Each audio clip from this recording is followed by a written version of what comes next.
Isang mapagpalang araw sa ating lahat. Ako ang inyong lingkod, Elijah Paul John Valdez, at welcome sa ating daily devotions.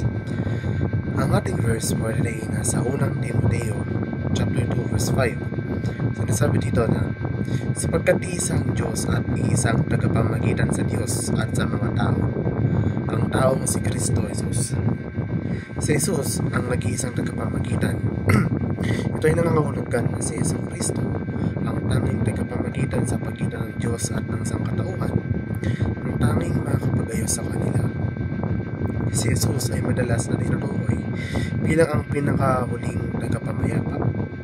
Ang kanyang buhay, ng turo at sakripisyo ay nakikita bilang pundasyon para sa kapayapaan sa pagitan ng Diyos at ng sangkatauhan, at isang modelo para sa paghahangad ng kapayapaan sa mundo.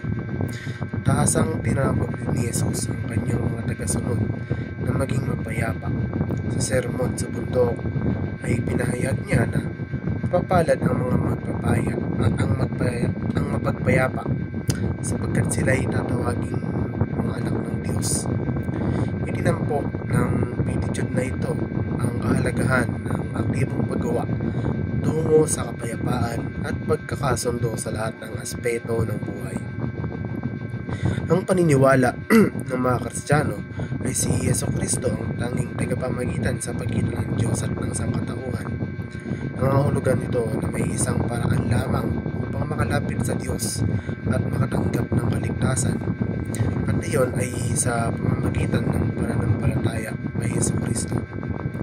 Ang paniniwalang ito ay nag-ugat sa mga talata sa Biblia tulad ng ating verse ngayon na nagsasabing, sapagkat may isang Diyos at isang tagapamagitan din sa pagitan ng Diyos at ng mga tao, ang taong si Kristo Jesus.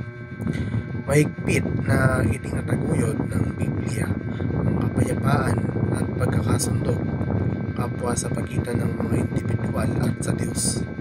Kabilang sa mga pangunahing tema ang paghahangad ng kapayapaan, pagpapatawad sa iba, at pagkilala kay Yesu Kristo bilang ang sumpulang pinagmulan ng pagkakasundo at kapayapaan.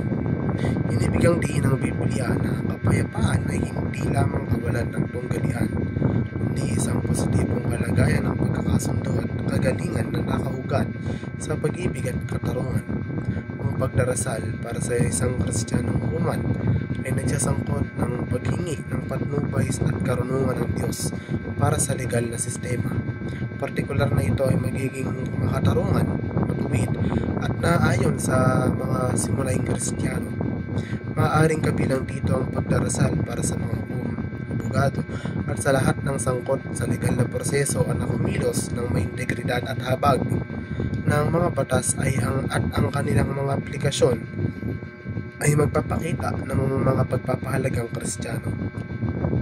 Muli, ako ang inyong lingkod, Elijah Paul John Valdez, at dito na nagtatapos sa daily devotions.